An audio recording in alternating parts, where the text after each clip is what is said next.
할렐루야. 아멘. 우리 3부 예배 드리시는 모든 성도님들이 말씀을 통하여 큰 은혜 받으시고 날마다 기적을 경험하는 기적의 주인공으로 살아갈 수 있게 되시기를 주 예수님의 이름으로 축복합니다. 아멘. 요한복음은 예수님이 어떤 존재이신지 우리에게 분명하게 밝혀주심으로 누구든지 예수 그리스도를 구주로 믿음으로 영생을 얻도록 하기 위해서 사도 요한이 특별하게 7가지 기적을 선별해서 소개하고 있습니다. 예수님께서 수많은 기적들을 일으켜 주셨지만 그 중에서도 예수님이 그리스도시다, 기름 부음 받으신 오리라 하신 바로 그 메시아 구원자라는 이것을 알려주는데 유익한 7가지 기적을 소개하고 있습니다. 7개를 선택한 것은 7이라는 숫자가 유대인들에게는 완전 숫자이기 때문에 이 7가지 기적을 소개해 주면 예수님 믿기에 충분하다고 생각했기 때문에 7가지 기적으로 국한시킨 것입니다. 요한복음 11장은 예수님께서 일으키셨던 수많은 기적 가운데 소개된 7가지 기적 중에 마지막 7번째 기적입니다. 죽은 자를 다시 살려내신 기적입니다. 기적 중의 기적, 최고의 기적입니다. 이 기적을 일으키신 목적은 예수께서 이르시되 나는 부활이요 생명이니 나를 믿는 자는 죽어도 살겠고 무릇 살아서 나를 믿는 자는 영원히 죽지 아니하리니 이것을 네가 믿느냐. 요한복음 11장 25절 26절에 나와 있는 그 목적대로 예수님을 생명의 주관자, 부활이요 생명이신 분으로 믿고 고백해서 영생 복락을 얻도록 하기 위해서 이 기적을 일으키시려고 하는 것입니다. 여러분, 은혜는 하나님이 그냥 주시는 선물입니다. 그런데 은혜도 그냥 받는 것이 아니라 은혜 받는 데는 요소가 있습니다. 어떤 성도님 가정이 타 지역으로 이렇게 이사를 가게 됩니다. 이제 가기 전에 예배를 드리고 또 이렇게 교제를 나누게 되었는데 아내 되시는 이제 집사님이 교회를 오래 다니셨고 이제 남편 되신 분이 나중에 이제 교회에 따라 나오게 되셨습니다. 그런데 이제 그 성도님 말로는 은혜를 많이 받았다는 겁니다. 그래서 은혜를 어떻게 많이 받았냐? 본인의 간증인데 3가지가 열리니까 은혜가 임하더라 그렇게 말했습니다. 무엇이 열려야 되느냐? 눈이 열리고 귀가 열리고 입이 열려야 된다 그렇게 말씀했습니다. 그러니까 설교를 들을 때에 눈을 열어서 설교자를 집중해서 보면서 귀를 열어서 무슨 말씀을 하시는지 경청해서 듣고 입을 열어서 아멘, 아멘으로 이렇게 받았더니 은혜가 되더랍니다. 말씀이 먼 나라 얘기로 들리는 것이 아니라 나에게 들려주시는 생생한 하나님의 말씀으로 들려지더라는 것입니다. 말씀이 들려지니까 이해가 되고 이해가 되니까 믿어지게 되고 믿어지니까 아멘 이렇게 하니까 그 말씀이 내 것이 되더라. 말씀을 통해서 은혜를 받더라. 저와 여러분은 예배 드릴 때마다 눈이 열리는 축복, 귀가 열리는 축복, 입이 열리는 축복이 있기를 주 예수님의 이름으로 축복합니다. 그 성도님은 이것이 은혜 받는 삼박자라 그렇게 얘기하더라고요. 삼박자. 기적도 기적을 경험하게 되는 3 요소가 있습니다. 기적이 뭡니까? 우리의 삶 가운데 하나님의 거룩한 손길을 경험하는 것. 하나님의 거룩한 손길의 개입. 이게 기적입니다. 죽은 나사로가 살아나는 이 기적. 기적 중의 기적. 최고의 기적. 이 기적을 일으켜 주시려고 예수님이 나사로가 묻혀 있는 무덤 입구로 가셨습니다. 그리고 명령을 내리십니다. 굳게 닫혀져 있는 그 돌문을 옮기라는 것입니다. 유대인들은 가족 묘지가 있습니다. 그 입구가 큰 돌로 막아 놓았습니다. 그러니까 돌을 옮기라 그럴 때에 마르다 혼자 힘으로는 못 움직입니다. 장정 대여섯 명이 힘을 써야 되는 것입니다. 그러니까 힘이 들어가게 되고 시간도 소요되는 이 번거로운 일을 예수님이 먼저 명령을 내리시는 것입니다. 예수님은 꼭 돌을 옮겨야만 기적을 일으키시는 분이십니까? 그렇지는 않습니다. 예수님께서는 자기를 하나님의 아들로 그렇게 소개하고 있습니다. 근데 하나님의 아들이라는 그 의미가 하나님과 동등한 분이라는 의미입니다. 이 말을 듣고 유대 종교 지도자들이 돌을 들어 치려고 했습니다. 네가 인간인데 어떻게 하나님이라고 그렇게 주장하느냐? 참남하다, 신성모독이다 하면서 돌을 들어 치려고 했습니다. 왜 그러느냐? 예수님께서 자기를 하나님 아들이라고 하면서 하나님 아버지를 하나님을 내 아버지라고 그렇게 말하니까 요한복음 5장 18절에서 돌을 들어 치려고 한 것입니다. 그러니 예수님은 하나님과 동등하신 분이 틀림없습니다. 제2위의 하나님이십니다. 권능과 영광에 있어서 성부 하나님의 조금도 못지 아니하시는 하나님과 동등하신 분 예수 그리스도 제2위의 하나님이십니다. 예수님에게는 능히 하지 못할 일이 전혀 없으십니다. 더 하실 수 있으신데 꼭 돌을 옮겨야지 기적이 일어난다는 말입니까? 아닙니다. 사실 예수님이 부활하실 때도 돌이 옮겨진 이후에 예수님 부활하신 건 아닙니다. 하나님 아버지께서 예수님을 다시 일으키려고 하는데 돌이 입구를 닫고 있으니까 이게 움직여져야지 내가 기적을 일으키겠다. 그렇지 않습니다. 돌문이 굳게 닫혀 있었지만 성부 하나님께서 예수님을 죽은 자 가운데서 3일 만에 다시 살아나게 하신 줄로 믿습니다. 살리셨고 하나님의 능력으로 돌문도 그냥 없어지게 한 것입니다. 그렇다면 나사로 살릴 때도 사실 돌문을 옮길 필요는 없습니다. 기적을 일으키기 위해서는 꼭 옮겨야지 되는 것은 아닙니다. 그런데 마르다와 마리아에게 그리고 둘러있는 사람들에게 돌을 옮기라고 그렇게 말씀하신 거예요. 그리고 돌을 옮기기 전에는 예수님께서 다음의 액션을 다음 취할 행동을 하지 아니하셨습니다. 돌을 먼저 옮겨야 되는 것입니다.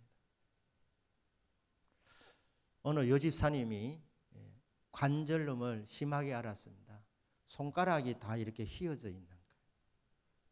수많은 약을 먹어도 안 되는 겁니다. 그러니까 약으로 안 되는 것을 알고 이 여집사님께서 나는 그러면 기도로 낫겠다. 약으로 안 되니까. 너무 아프니까 약을 먹어도 이게 차도가 없으니까 성도들이 얘기하는 거예요. 나는 기도로 고침을 받고 싶다. 기도로 도전하겠다. 그런데 이 여집사님이 커피 매니아였습니다. 커피는 심장에 좋고 치매에도 좋습니다. 하지만 커피가 관절염에는 안 좋다고 합니다. 제가 그런 이제 정보를 알게 됐습니다. 그래서 집사님이 말했습니다. 집사님, 치유를 위해서 관절염 치료를 위해서 기도하시는데 먼저 커피를 끊으십시오. 커피를 끊으십시오.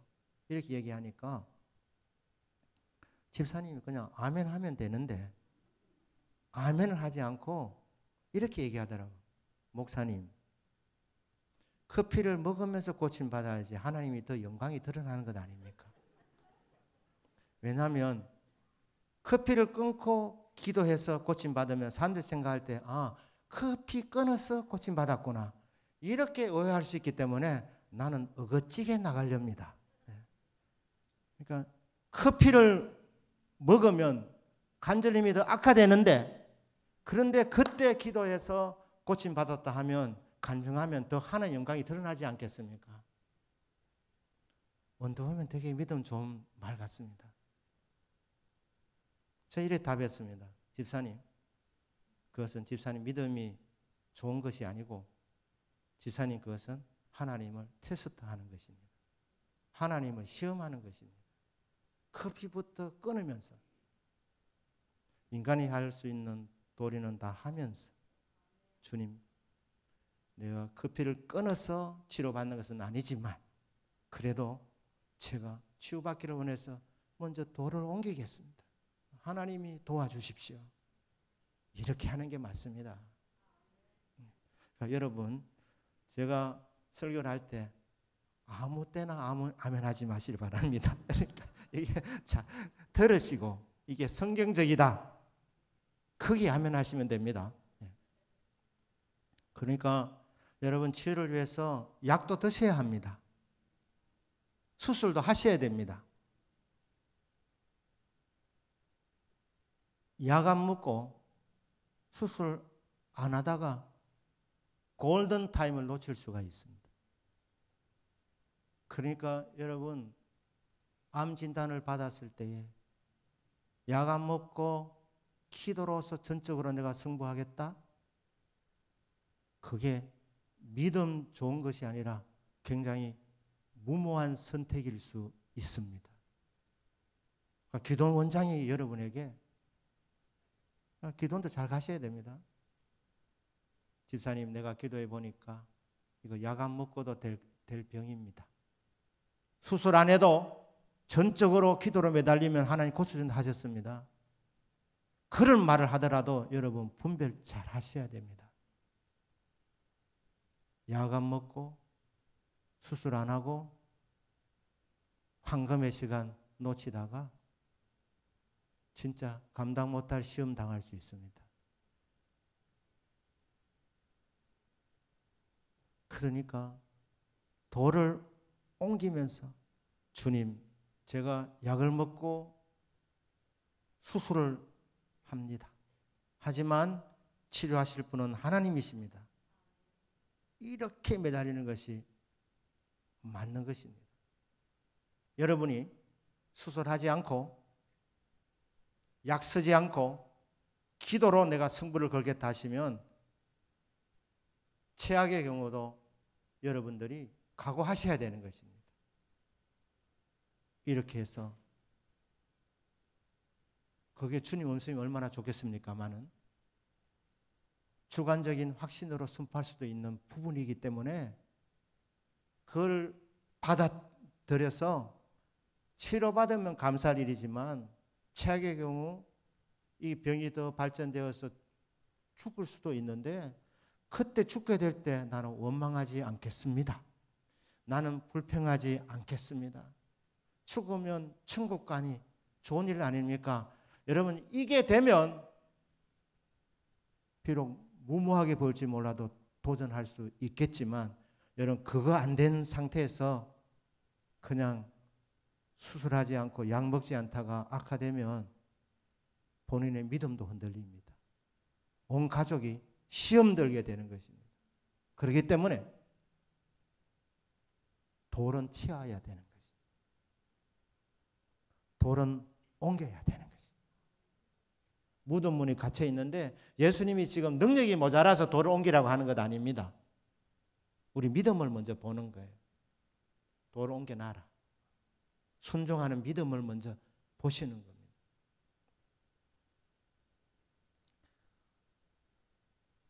사업을 하는데 실력도 있고 반드시 될 것 같은데 왜 안 되느냐? 그럼 여러분, 주님께 여쭤보셔야 됩니다. 하나님 살아계십니다. 하나님 우리의 아버지이십니다. 우리는 하나님의 사랑받는 아들이고 딸입니다. 주님께 여쭤보면 답을 주게 되어져 있습니다. 사업할 수 있는 수완도 충분하고 여건도 되고 하나님이 터뜨려 주시면 하면 될 것 같은데 왜 안 되나? 여러분, 11조가 옮겨야 될 돌일 수도 있습니다. 하나님께 여쭤보십시오. 물어보십시오. 왜 안 되는지. 식당을 하는데 음식 맛도 나쁘지 않은데 왜 손님이 잘 안 오나? 식당은 음식 맛이 있어야지 사람들이 옵니다. 하지만 그게 전부는 아닙니다. 미국의 한 교포 식당이 유명한 식당이 있는데 그 식당은 많은 사람들이 가는 식당이고 그 지역에 놀러 가도 꼭 방문하는 식당이라고 합니다. 성도님 한 분이 그곳에 갔다 왔는데 그러더라고요. 목사님, 소문대로 사람이 정말 많은 북적북적대는 그런 식당이었습니다. 그런데 음식 맛은 제가 생각한 만큼 그리 맛있지는 않았습니다. 음식은 최고가 아니었는데 그런데 그 식당에 가니까 얼마나 친절하게 대해주는지 왕으로 이렇게 섬겨준다는 거예요. 왕으로. 그래서 그 식당에 참석하니까 막 에너지가 막 솟더라는 거예요. 행복해지더라는 겁니다. 저에게 얘기하더라고요. 다시 그 지역에 가면 그 식당을 방문할 겁니다. 음식 맛있어서가 아니라 여러분 식당이 음식 맛으로만 다 되는 것 아닙니다. 안 되면 주님께 여쭤보셔야 되는 것입니다. 오는 사람 친절하게 대해라. 그게 돌을 옮기는 것일 수 있다 이 말입니다. 베드로가 고기 잘 잡는 사람이었어요. 거기다가 고기 잘 잡는 친구들 몇 사람 데리고 갈릴리 바다로 부활하신 예수님 뵙기가 너무 미안해서 도망간 것입니다. 고기나 잡자. 밤새도록 그물을 던졌습니다. 근데 한 마리도 못 잡았습니다. 베드로의 실력이 모자랐었냐? 그물 던지는 실력이 모자라냐? 아니면 그물 잘 던졌습니다. 멋지게 던졌는데 안 잡힌 거예요. 왜 안 잡혔느냐? 거기에 고기가 없었기 때문에. 실력이 모자라서가 아니라. 그러니까 베드로가 몇 번 던져보고 안 되면 옮겨야 되는데 이 고집이 또 베드로가 만만치 않습니다. 끝까지 해보는 거예요. 끝까지. 이런 고집을 변고집이라 그렇게 하는 거예요. 변고집. 그러니까 밤새도록 왼쪽으로만 계속 주구장창 그물을 던지는 거예요. 네가 죽나 내가 죽나 보자 이러면서 결국 안 되겠나? 10번 찍어 안 넘어가는 나무 있나? 지성이면 감천이라. 여러분 지성이면 감천 이거 성경적인 가르침 아닙니다. 여러분 우리 노력한 만큼 되는 게 아닙니다. 막 노력 많이 해서 하나님이 막 감동받아 가지고 복을 주는 게 아닙니다. 복은 은혜로 주어지는 것입니다. 받을 자격이 없는데 하나님이 그냥 되게 해주시는 겁니다. 베드로가 그날 100번 정도 안 던졌겠습니까? 아니 1000번 던져도 안 되면 왜? 거기 고기가 없기 때문에. 예수님이 딱 방법을 가르쳐주지 않습니까? 예수님 뭐라고 말씀합니까? 얘들아 그 고기 없다. 고기 있는데 던져야지. 그물을 배 오른편으로 던져라. 그러니까 끊임없이 왼쪽으로 던져 한 마리도 못 잡았는데 오른쪽으로 던지니까 큰 물고기 153마리를 잡은 것 아닙니까? 안 되면 여쭤보셔야죠. 내 방법, 내 지식, 내 경험 그게 다가 아니라 이 말입니다. 그거 다 해봤는데 안 될 때는 하나님께 방법을 물어야 된다는 것입니다. 주여 될 줄 아는데 안 됩니다. 안 잡힙니다. 주여 제가 옮겨야 될 돌은 무엇입니까? 그전에도 이랬습니다. 밤새도록 고기 한 마리 못 잡고 오늘은 안 되는갑다 해서 그물을 싣고 있었습니다. 그물 싣는데 시간이 많이 걸리니까. 그런데 젊은 예수라는 분이 말씀을 전하고 나서 베드로에게 깊은 데로 가서 그물을 던져라. 아침에는 물고기들이 얕은 데로 나온답니다. 그러니까 베드로의 그 어부 상식으로는 전혀 정반대되는 말씀을 예수님 하신 겁니다. 깊은 데로 가서 그물을 던지세요. 뭐라고 말합니까? 제가 밤새도록 내 경험 지식을 의지해서 내가 고기를 잡아냈는데 한 마리도 못 잡았지만 제가 선생님 말씀 의지해서 그물을 던지리다 하면서 어떻게 합니까? 깊은 데로 배를 몰고 간 겁니다. 그리고 그곳에서 씻어 놓았던 이 그물 다시 서면 또 씻어야 되지 않습니까? 그럼 집에 가는 시간이 늦어지는데 그럼에도 불구하고 말씀에 의지해서 깊은 데로 가서 상식에 정반대되는 행동으로 예수님 말씀 하나 믿고 깊은 데로 그물을 던졌더니 얼만큼 잡았느냐? 배가 가라앉을 만큼 고기를 많이 잡게 되었다. 그러니까 안 되면 물어보셔야 됩니다. 주님께, 살아계신 하나님께, 내 사랑하는 아빠에게, 대답 주시는 아버지에게 물어보시면 주님이 답을 주실 것 아닙니까? 감동으로 주십니다. 아니면 설교 말씀을 통해서 주시든지 아니 여러분이 성경 읽다가 하나님께서 방법을 주신다 이 말입니다. 아니면 친구나 성도의 음성을 통해서 혹은 기도하는 중에 영감을 통해서 하나님이 방법을 주시는 겁니다. 왜 안 되느냐? 고객 하나하나 놓치지 마라. 지금 이 불경기 시대에 오는 사람 한 사람 한 사람 그거 안 놓치고 단골로 삼는 것이 그게 살아남는 방법이고 그리고 그게 모여서 성공하고 승리하게 되는 것 아닙니까? 그러니까 주님께서는 답을 다 갖고 계십니다. 그 주님께 안 여쭤보고 내 방법 내 지식 고집하지 마시길 바랍니다. 통하면 다행인데 안 되면 주님께 여쭤보는 거예요. 주여, 제가 옮겨야 할 돌은 무엇입니까? 그러면 주님께서 반드시 여러분 형편에 맞게 여러분 상황에서 가장 정확한 진단을 내려주시면서 너 이거 해봐라 하시죠. 왜 나는 기적이 없나? 기적할 때 주님이 답을 이래 주실 거 아닙니까? 네 기적 그러는데 은혜부터 받아라. 예배부터 제대로 드려봐라. 예배 통해서 은혜 받으면 그러면 네 삶은 내가 책임져 준다. 어떤 사람이 뭐라고 말씀하겠습니까? 네 진짜 기도한다 하는데 진짜 기도하나? 남들이 볼 때는 기도하는 것 같지만 진짜 네 기도 요새 안 되잖아. 시간을 정해서 고넬료는 고넬료는 오후 3시만 되면 군인이었지만 기도했다. 정한 시간에 기도하는 것이 돌을 옮기는 것일 수 있다 이 말입니다. 그러니까 주님이 다 하실 수 있으시지만 우리에게 믿음을 요구합니다. 돌을 먼저 옮겨라.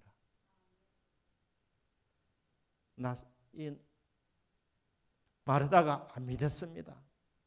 마지막 날 부활에는 다시 살 줄 믿었지만 부활이여 생명은 신앙 고백을 했지만 나사로를 그때 그 당시에 살려줄 줄은 믿지 않았습니다. 뭐라고 말합니까? 주여 죽은 지 나흘이 돼서 냄새가 진동하나이다. 악취가 납니다. 이렇게 말하는 거예요. 주님이 고쳐줄 생각 안 하시고 우시는 거 보니까 그 끔찍한 상을 직접 눈으로 보시면서 더 우시려고 하시는 것 같다. 그 정도 수준밖에 생각하지 않았던 것 같습니다. 그래서 주여 죽은 지 나흘이 되어서 악취가 진동합니다. 그때 예수님의 대답입니다. 내가 뭐라고 말했더냐? 네가 믿으면 하나님의 영광을 보리라. 믿으면 봅니다. 보고 믿는 것 아닙니다.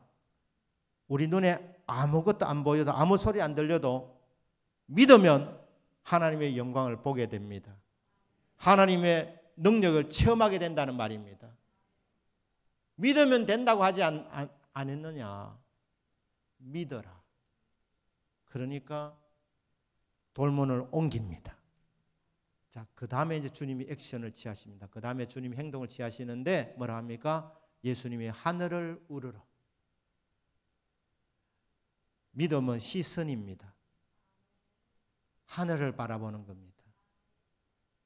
구름 보는 것이 아니라 하나님 아버지를 주목하는 것입니다. 내가 산을 향하여 눈을 들리라. 나의 도움이 어디서 올까? 나의 도움이 천지를 지으신 여호와 하나님에게서로다. 믿음의 눈을 열어서 하나님을 바라보는 것입니다. 예수님이 그렇게 하셨습니다. 눈을 들어 하늘을 우러러 보시면서 먼저 믿음의 눈을 들으셨다는 겁니다. 예수님께서. 그리고 그 다음에 뭐라고 말씀합니까? 아버지요, 내 말을 들으신 것을 감사하나이다. 내 기도 응답해 준 것 감사합니다. 그러니까 눈을 들어 우러러 보시고 뭐 하셨겠습니까? 예수님이 기도하셨습니다. 그러니까 믿음으로 눈을 들어 하나님을 바라보시고 그리고 믿음으로 기도하셨습니다. 믿음으로 기도. 그 기적이 일어나는 두 번째 단계는 믿음의 눈을 들어서 주님 바라보며 기도하는 것이다. 기도하고 확신이 왔습니다. 그때 감사하는 거죠. 아직 기적이 안 일어났지만 기도하다가 확신이 오니까 응답을 믿고 예수님은 감사하셨습니다. 요한복음에서 예수님이 행하신 기적 7가지라고 말씀하셨는데 그 7가지 기적의 마지막이 죽은 나사로 살리는 것인데 네 번째 기적은 오병이어의 기적이라고 합니다.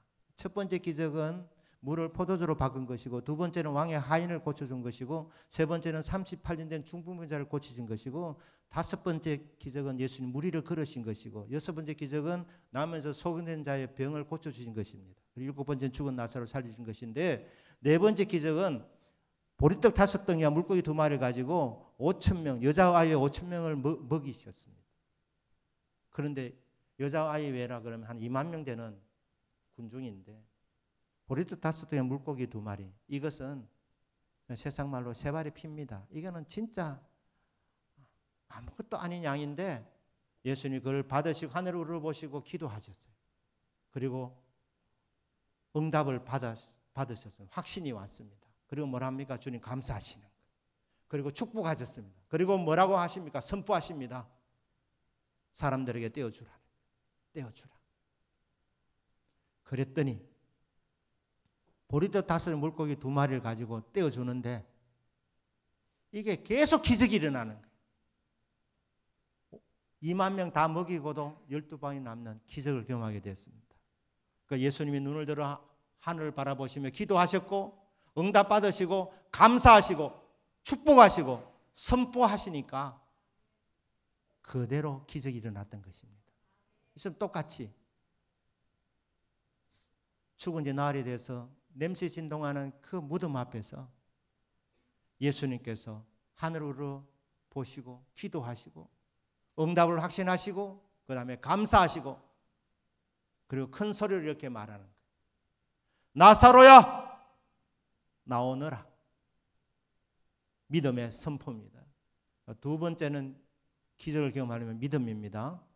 믿음으로 주님 바라보시고 그 과정은 믿음으로 기도하시고 응답 올 때까지 확신 올 때까지 기도하고 응답이 오면 감사하시고 축복하시고 그 다음에는 선포까지 하는 거예요.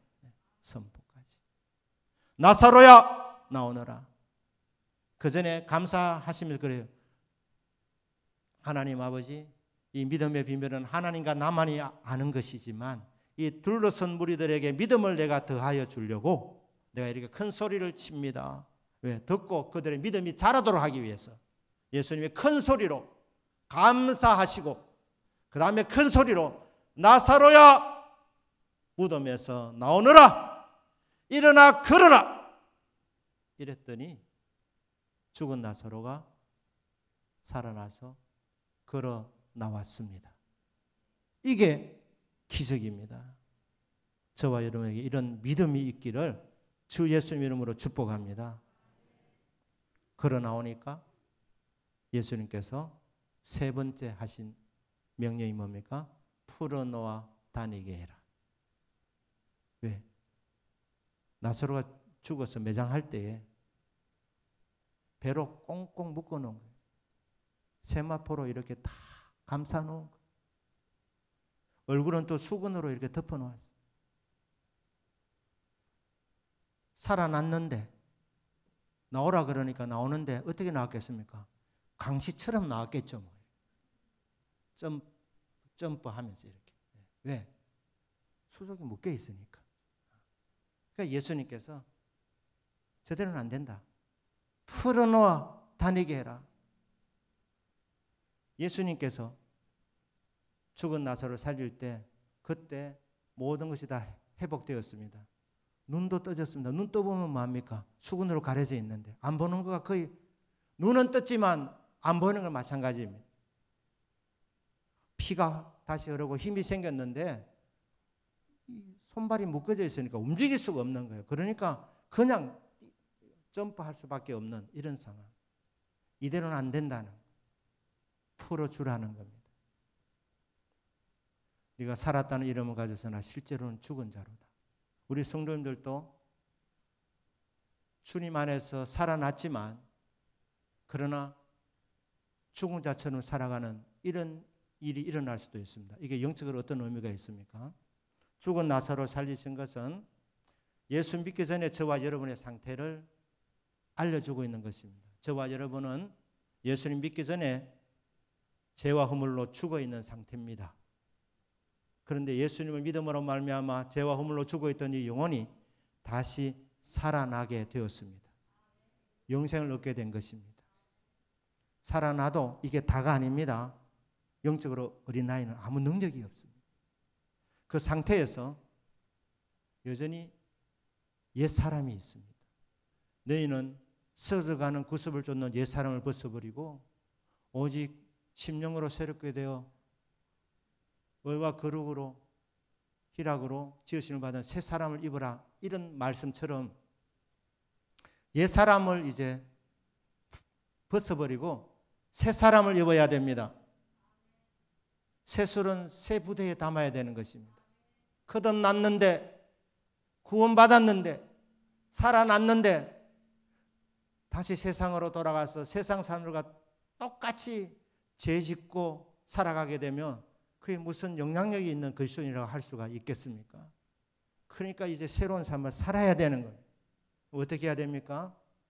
성령으로 능력을 공급받아야 되는 것입니다. 성령으로 새로워져야 되는 것입니다. 성령으로 충만해져야 되는 것입니다. 그래서 모든 구습에서부터 노임받아야 되는 것입니다. 예수 믿기 전에도 옛사람의 모습으로 나쁜 버릇, 잘못된 습관들이 있습니다. 그거 고치려고 하는데 안 됩니다. 옛사람이 살아있기 때문에. 그래서 내가 죽고 내 안에서 주님이 사시도록 성령님이 역사해 주시고 성령님이 도와주셔야 되는 것입니다. 그러니까 예수님이 우리를 단순히 살려줄 뿐 아니라 우리의 진짜 자유를 경험하기를 원하십니다. 모든 속박에서부터 노임받기를 원하시는 것입니다. 이거 어떻게 가능하냐? 성령이 역사해 주시면 되는 것입니다. 주여, 제가 은혜 받고 구원 받았는데 여전히 옛사람의 모습이 있습니다. 좋지 못한 옛사람의 모습들이 있습니다. 힘으로 능으로 안 됩니다. 주여, 새로운 삶을 살고 싶습니다. 진짜 내가 그리스도인으로서 자유를 만끽하면서 은혜와 평강과 기쁨을 맛보면서 살아가고 싶습니다. 성령이여, 저를 온전히 충만하게 사로잡아 주셔서 죄에서 자유, 모든 억압으로부터 자유, 진짜 살아있는 것처럼 자유롭게 활동하면서 하나님께 영광 돌리는 성도의 삶을 살아가게 하여 주시옵소서. 이게 영적으로 풀어놓아 자유케 하라는 것입니다. 성령의 능력으로 충만함을 받아서 옛사람을 벗어버리고 새로운 삶을 살아가게 될 때 그때 오는 기쁨이 있습니다. 그때 누리는 자유가 있습니다. 여기까지 가야지 여러분이 은혜를 온전하게 받은 것입니다. 여러분, 기적을 경험하고 싶으십니까? 아멘이십니까? 하나님 살아계심을 날마다 순간마다 느끼면서 살아가고 싶으십니까? 세 가지입니다. 첫째, 도를 옮겨라. 두 번째, 믿어라. 믿음의 눈을 들어서 주님 바라보고 주님께 도움을 요청해라. 기도해라. 그리고 응답해 주심을 확신하고 감사하고 선포해라. 그리고 노임받으면, 문제 해결되면 다시 세상으로 돌아갈 것이 아니라 성령의 은혜 안에서 새로운 삶을 살아라. 그러면 진짜 행복을 누리게 된다.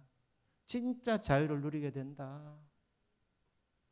이 은혜가 저와 여러분에게 충만하게 임해서 날마다 순간마다 하나님의 손길을 경험하는 기적을 경험하는 삶이 되기를 주 예수님의 이름으로 축복합니다. 아멘. 기도하겠습니다.